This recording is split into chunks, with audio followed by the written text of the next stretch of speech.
Imagine you're walking through a narrow street in Strasbourg. The year is 1518. It's a hot July afternoon.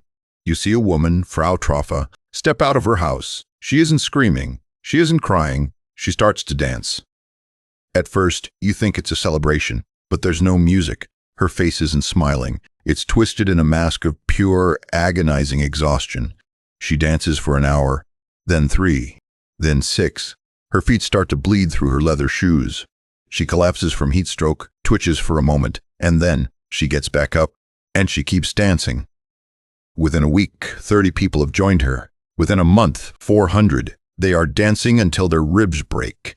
They are dancing until their hearts stop. This isn't a fairy tale. It's a documented medical anomaly that terrified the medieval world. Today we call it the dancing plague.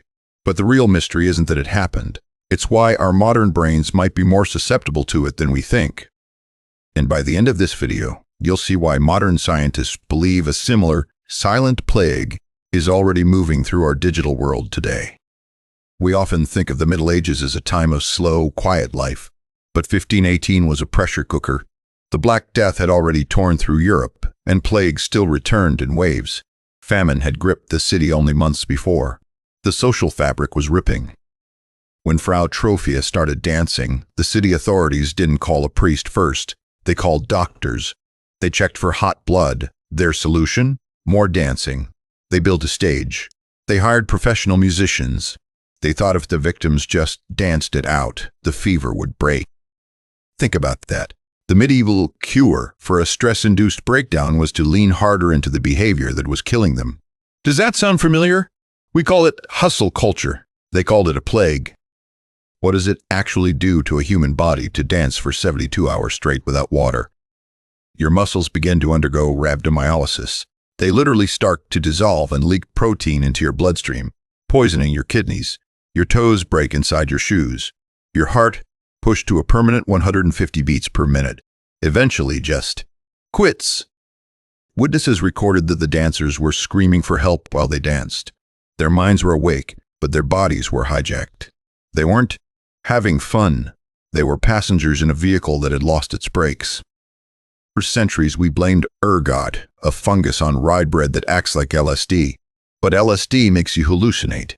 It doesn't make 400 people perform the same coordinated physical task for a month. The leading modern theory is mass psychogenic illness. And to understand it, you have to understand that the medieval brain wasn't dumber than yours. It was just differently programmed. Think of your brain like a computer. In 1518, the operating system crashed because it was running too many apps: famine, war, and fear. Today, we're running just as many apps. They just have different names. Your brain has mirror neurons. When you see someone yawn, you yawn. In a world of extreme psychological stress like 1518, the brain can download a physical symptom from a neighbor as a way to vent unbearable anxiety. Frau Troffa didn't have a virus. She had a software crash that became contagious. Here is the connection to us.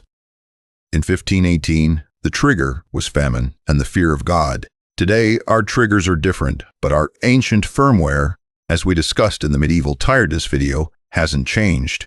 We live in the most stressed era of human history. We might not be dancing in the streets of Strasbourg, but we have scrolling plagues. We have mass anxiety loops triggered by TikTok trends.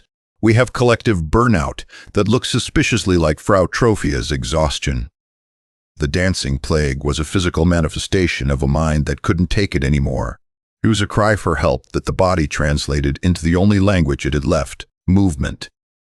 The plague eventually stopped when the survivors were taken to a shrine of St. Vitus and given red shoes.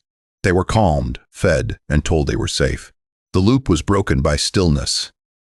And those red shoes were really just a medieval quick fix, the 16th century version of a mindfulness app or a 1-minute life hack. The shoes didn't cure anything. What cured them was being allowed to stop. If you feel like you're dancing through your life, running a race you didn't sign up for, moving because you're afraid to stop, remember Frau Troffa. The cure wasn't more music.